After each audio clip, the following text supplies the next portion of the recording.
Good morning, First-Plymouth. It's good to see you. So I just want to let you know, right in this very moment, all of you get gold stars for coming in here for worship today, because it's Marathon Sunday.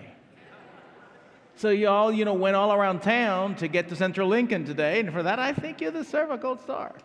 It is so good to be together to praise God and hear the story of faith once again. It is good to come together.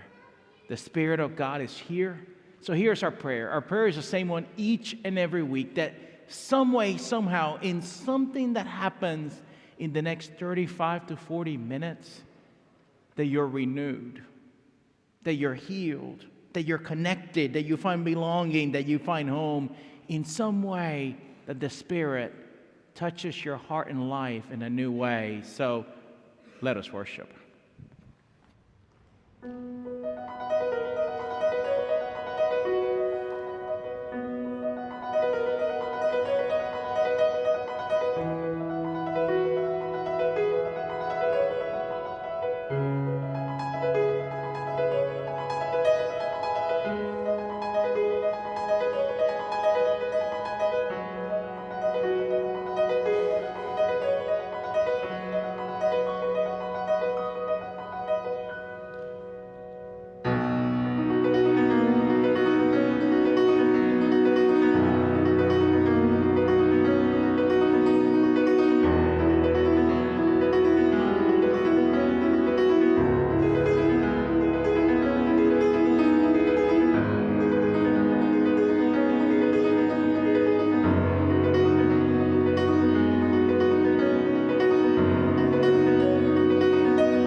If I was stranded on a desert island and I had to pick one chapter from the entire Bible that I could have with me, I might select John 14. It is so super packed with metaphysical and spiritual statements and explorations. You could study it your whole life, right?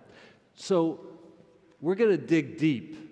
We're going to hunker down into John 14 today. You have it in your hand. The language is intensely spiritual, so we'll have to pay close attention. We'll read the passage, and then Pastor JC and I will just have some spiritual reflections on it. Yeah. John 14. Do not let your hearts be troubled. Believe in God. Believe also in me. In my Father's house there are many dwelling places. If it were not so, would I have told you that I go to prepare a place for you? And if I go and prepare a place for you, I will come again and will take you to myself, so that where I am, there you may be also. And you know the way to the place where I am going. Thomas said to Jesus, "No, we don't know where you are going. How can we know the way?" Jesus said to him, "I am the way, the truth, and the life. No one comes to the Father except through me. If you know me, you will know my Father also. From now on, you do know him, and you have seen him." Philip said to him, "Lord, show us the Father, and we will be satisfied." Jesus said to him, "Have I been with you all this time, Philip, and you still do not know me? Whoever has seen me has seen the Father. How can you say, 'Show us the Father'? Do you not believe that I am in the Father and the Father is in me? These words that I say to you, I do not speak on my own, but the Father who dwells in me does his works. Believe me that I am in the Father and the Father is in me. But if you do not, then believe me because of the works themselves. Very truly I tell you, the one who believes in me will also do the works that I do, and in fact will do greater works than these, because I am going to the Father. I will do whatever you ask in my name, so that the Father may be glorified in the Son. If in my name you ask me for anything, I will do it." Okay, densely spiritual statements. JC, what's just your first reaction to John 14? So the first thing that came to mind for me was that this passage, so chapter 14 of the Gospel according to John, 14 through 17 are what biblical scholars call the farewell discourse. This is the type of talk by Jesus that you would have classically at a moment of saying goodbye.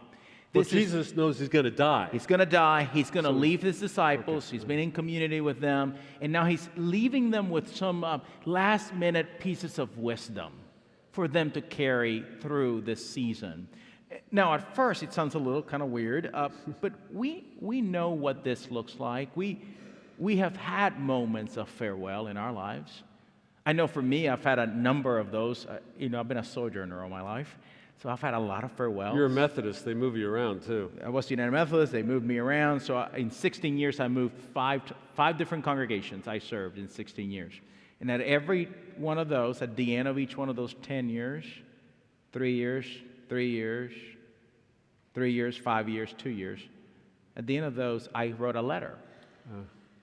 A farewell discourse to the people that God had given me to serve. And I saw some commonalities between those letters I wrote, or maybe the moments we have of farewell in our daily lives. Maybe we've gathered around a bed where one of our beloved ones is dying, for example, and there are these last words you say together. And there's 3 quick things that I want to share about that. The first one is that there's always, at least in me, there was always a push to identify myself to the congregation, to say, this is who I hope I've been alongside you in this season, a sense of identity for me. Now, that is interesting because like it happens with the disciples, you can clarify your identity. That doesn't mean that the person receiving your presence received you in that way. Sometimes there's a misunderstanding about that identity. Some people don't experience you that way. And so this happens to Jesus. Like, who are you, Jesus? I am the way, the truth, and the life, says Jesus. The second interesting thing is that Jesus also clarifies, this is what I hope we have done together. And I cannot tell you how often I wrote a paragraph in my letters, sometimes 2 paragraphs, on this is what I thought we've done together. We've we've seen babies baptized together. We've had a lot of potluck dinners and eaten good food. We've gathered together and celebrated the lives of those saints that have gone before us. Sometimes I can even name dates where something really exciting. October 4th, 2006. Look at this beautiful thing we did together. As a way to say, look at this work we've done. And Jesus, indeed, in this chapter goes and shares with them about these works that Jesus has done. And then the last kind of reminder for me comes towards the end, which is that so often in farewell times, you also hope that the people you leave behind know that there's a future for them. There's a future with hope. Jesus has that word and encourages them. He says, I am in my Father is in me, and then I am in you. And so often in our farewells, whether it's around death or whether it's around a beloved one leaving home, how many empty nesters might be in this room, right? And you say, the future's bright. Go, trying fly. to encourage those that will follow after him. Encourage and strengthen, knowing that they're going to miss him deeply, but there's so much work to do. Yeah, in the ancient world, you're talking about how this is a farewell discourse. It's only in the Gospel of John. Yep. 14 through 17 chapters are this farewell that Jesus is giving to those he'll leave behind and trying to build them up. And it's only here in John. And you get the sense the disciples never really understood him. No. They still don't hear. The disciples, and they don't understand him, and they don't understand their own abilities. No, they have no clue. And in the ancient world, there's a basic ethic that, particularly in the Greek culture, that you should die the way you have lived. Yeah. That there should be a coherence in the way you lived your life and how you die. And here, you see a perfect coherence. Jesus had lived his life caring for others. Yep. And here you see him dying in the service of others, trying to care for them. So my first reaction to John 14 is I believe this chapter includes the most true verse in the entire Bible. There is a verse in here, verse 6, that I believe is of crystalline purity. It is absolutely true, but it's the most misapplied verse in the Bible too. Here is the most true verse in our Bible. When Jesus says, I am the way, the truth, and the life.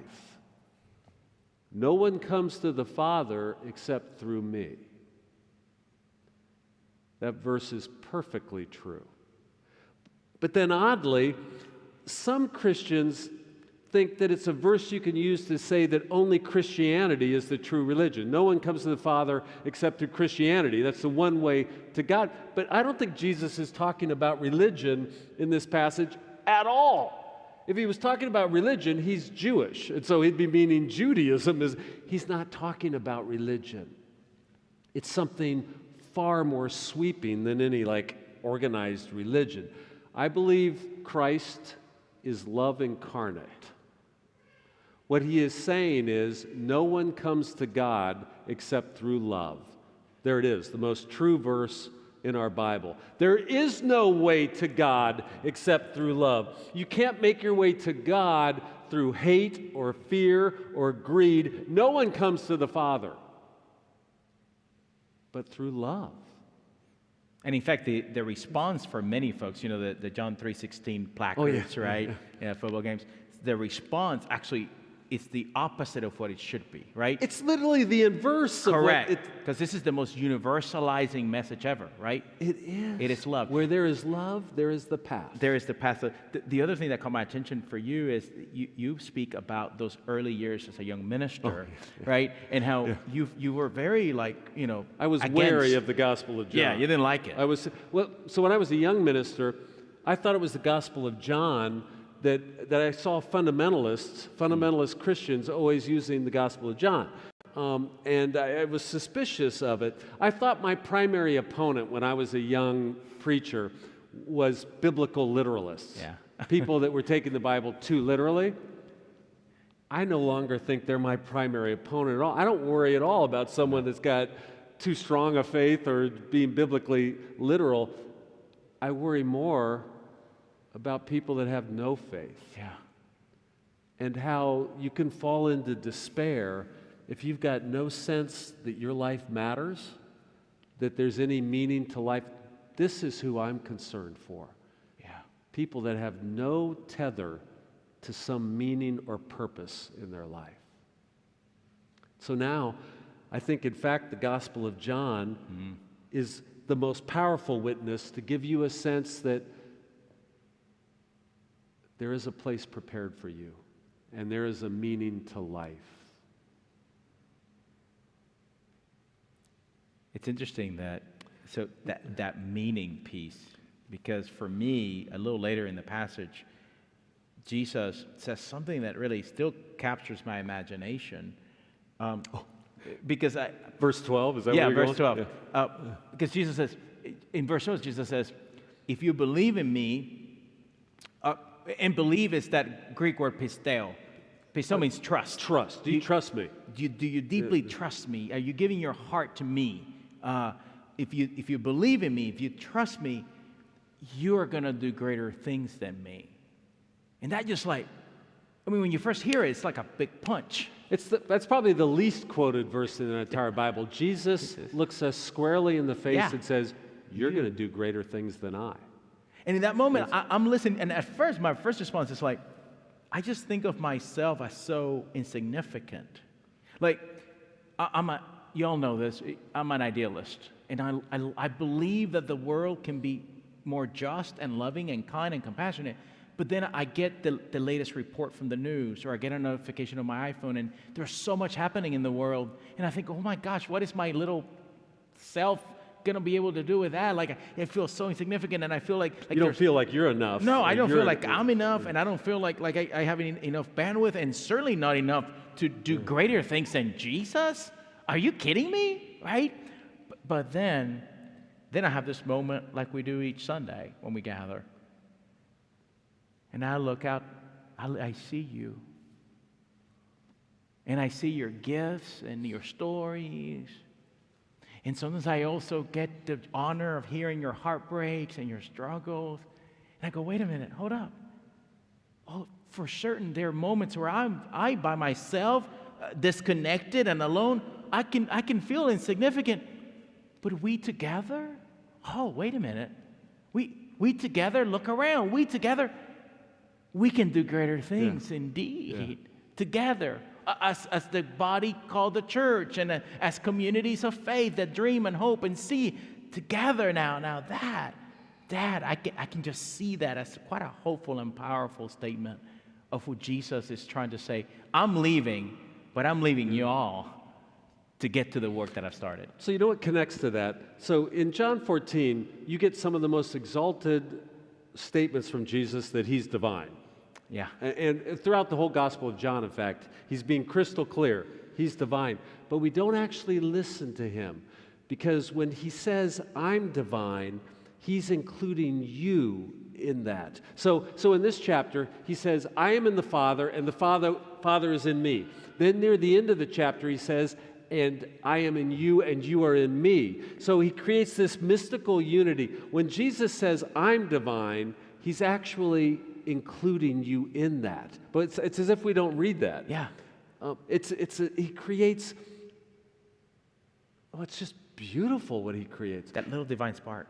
Yeah, well, like as human beings, we hear him say, I'm divine, and we think then I'm a worm. Yeah. But it's like the opposite. He's empowering you.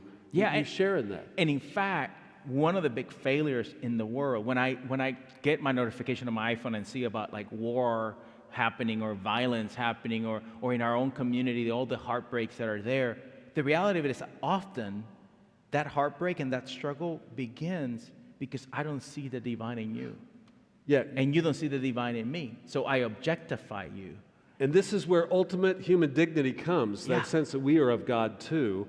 Yeah, so then if I recognize the divine in you and you recognize the divine in me, all of a sudden, of course I couldn't do violence to you. Yeah. of course I would give you the benefit of the doubt. Everything nefarious comes from not sensing they are of God too. Yeah, so there's a power. If we can look at ourselves in the mirror and see our divinity and our neighbor's divinity, it would change everything. Yeah, so it's become deeply important for me to pronounce again and again that Jesus is divine. Because I believe if you can't see the divine in Jesus, how could you ever see the divine in your brothers and sisters? Yeah. It's a gateway to that. Yeah.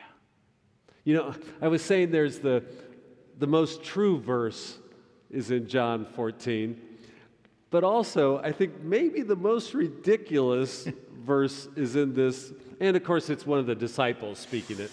I think Philip in verse 8 speaks the most silly verse of all time. It's almost humorous. Philip says, "Just show me God, that'll be enough. Just show me the essence of the universe and I'll be satisfied. Just show me complete certainty and clarity of all things." I want to say to Philip, you know, we don't get complete certainty in this life. No, we don't. You'll never be shown that. We have to live our lives in the face of mystery. Yeah. And we never know with certainty all the choices we have to make in life. Like, we all come to these forks in the road and we make decisions, but we never know with certainty what is going to unfold. We live in the face of mystery, and we have to have the courage or the trust. The trust. To always move forward, even with a lack of certainty. And in fact, sometimes in our demand for certainty, we miss out on the little crumbs. So if you follow the text where you see this, that Jesus says, "Have you even been around me, Philip? Like, where have you been?" Because he was so like hyper-focused on that certainty that all of a sudden he says, You missed "Look, it. yeah, you missed the works. Haven't you seen I've the been works? showing you this. We've been healing and we've been restoring and we've been feeding and we've been welcoming. We've been accepting and having. Come on, man! Like open your eyes." And I think sometimes in our efforts to get that heady certainty, we miss the beauty of divine life that's constantly doing new things. Yeah, this is the way in my mind I think about it. You have to make decisions. You have to step forward. You have to trust, and I think this passage is urging us to trust. I believe that God doesn't predetermine your life. I think we have freedom. Yeah, agency. We have agency. We can move our way. I don't think God's a puppet master and everything is predetermined. I also believe, and this is hard to acknowledge, there is a certain randomness embedded in the universe, so that bad things can happen to good people. God didn't cause it. I really do think in the universe there's such a thing as bad luck. Yeah. But I also believe in God's universe, that God has created a universe where there's always new possibilities that can emerge for your flourishing. I think the universe itself is embedded with that serendipitous creativity for every person. You know, Martin Luther King once said, "The arc of the universe is long, but it bends towards justice." Well, I think to my point, I would say the arc of the universe is long, but it bends towards your flourishing. Human flourishing. Towards your fullness. Yeah. It's not always clear, but it's embedded in the universe. So if you can keep moving forward in this way of love and compassion, new possibilities can always emerge. So it's like Jesus says, believe, pisteo, pisteo, pisteo. Trust, trust, trust, trust. Move towards human flourishing for you, for neighbor. Yeah. Yeah. Did you notice how the word way repeats itself? I am the way, you know the way, but I don't know the way. Do you know that the earliest Christians were called people of the way? And he's made it clear that compassion, love, peace and love, shalom, shalom, as he says shalom in this passage too. Completeness. So my friends, let's be on the way together. And there's a little song that I learned as a child, and now if you look at this passage, it reminds me of this song. It's "Turn your eyes upon Jesus, look full in his wonderful face, and the things of earth will grow strangely dim in the light of God's glory and grace.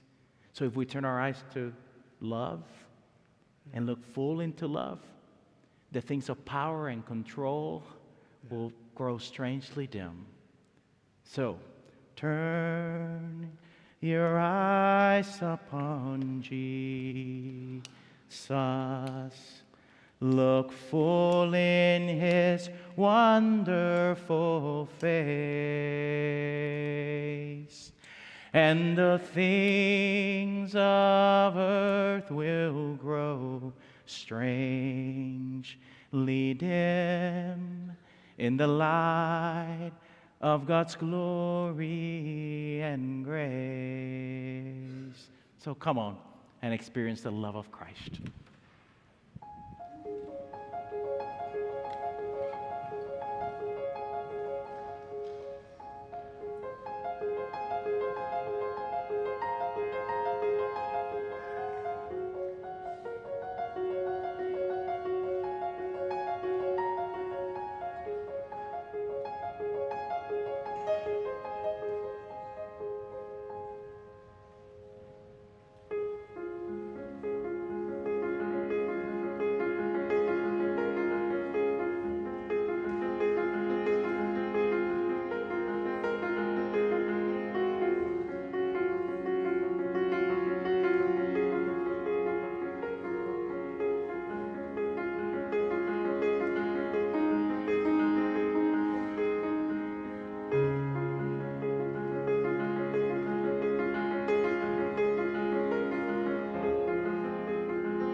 I like to gather on this meal of Thanksgiving. That's what Eucharist means Thanksgiving.